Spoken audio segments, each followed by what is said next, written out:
খলিফাতুল মুসলিমিন ওমর তিনার সন্তান আব্দুল্লাহকে ডেকে খবর পাঠান, হে আব্দুল্লাহ, যাও আম্মা জান আয়েশার কাছ থেকে অনুমতি নিয়ে আসবা, বলবা নবী পয়গম্বরের পাশে আপনার জন্য একটা কবরের জায়গা রেখেছেন।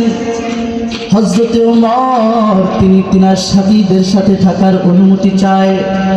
আপনি যদি অনুমতি দেন তাহলে খলিফাতুল মুসলিমিন ওমর তিনার সাথীদের সাথে থাকার অনুমতি চেয়েছেন।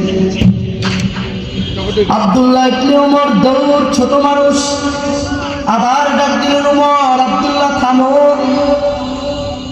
এবার আব্দুল্লাহ আসার পর আব্দুল্লাহকে দ্বিতীয়বার আবার খলিফাতুল মুসলিমিন ওমর বুঝায় দেয়, হে আব্দুল্লাহ, আম্মা জান আয়েশা যেন এমনটা বুঝতে না পারে, বলতে না পারে যে খলিফাতুল মুসলিমিন ওমর তিনি ক্ষমতার মসনদে বসে তিনি হয়তোবা ক্ষমতার অপব্যবহার করতে চায়, না জানি জোর করে সে জায়গা নিতে চায়। এই কথা যেন সে কোনোভাবেই উপলব্ধি করতে না পারে, বলতে না পারে, তার দিলের মধ্যে যেন কষ্ট না যায়। তুমি সুন্দর করে বলবা খলিফাতুল মুসলিমিন তিনি তিনার সাথীদের সাথে থাকার জন্য অনুমতি প্রার্থনা করেছেন। আপনি যদি অনুমতি দেন তাহলে খলিফাতুল মুসলিমিন হযরতে ওমরকে নবী পয়গম্বরের পাশে দাফন করা হবে। আর যদি অনুমতি না দেয় তাহলে ওমরকে দুনিয়ার সাধারণ গোরস্থানে দাফন করে দিও।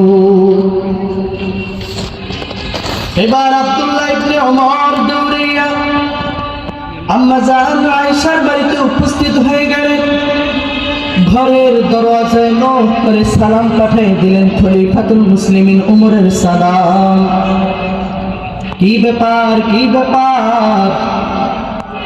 খলিফাতুল মুসলিমিন ওমরের সন্তান আব্দুল্লাহ বলতেছেন, আমার আব্বা ওমর একটি পয়গম্বর দিয়ে, একটি পয়গাম দিয়ে পাঠিয়েছেন আপনার নিকট। কি সে পয়গাম? আম্মা জান আয়েশাকে লক্ষ্য করে বলতেছেন, আমার আব্বা ওমর আপনার নিকট অনুমতি প্রার্থনা করেছেন, আপনার জন্য যে একটি জায়গা নবী পয়গম্বর মুহাম্মদুর রাসূলুল্লাহ সাল্লাল্লাহু আলাইহি সাল্লামের পাশে রেখেছিলেন, আপনি যদি অনুমতি দেন, আমার আব্বাজান ওমর বলেছেন তিনি তিনার সাথীদের সাথে থাকতে চায়, আপনার নিকট অনুমতি চেয়েছেন। আপনি যদি অনুমতি দেন তাহলে খলিফাতুল মুসলিমিন ওমরকে এখানে দাফন করা হবে।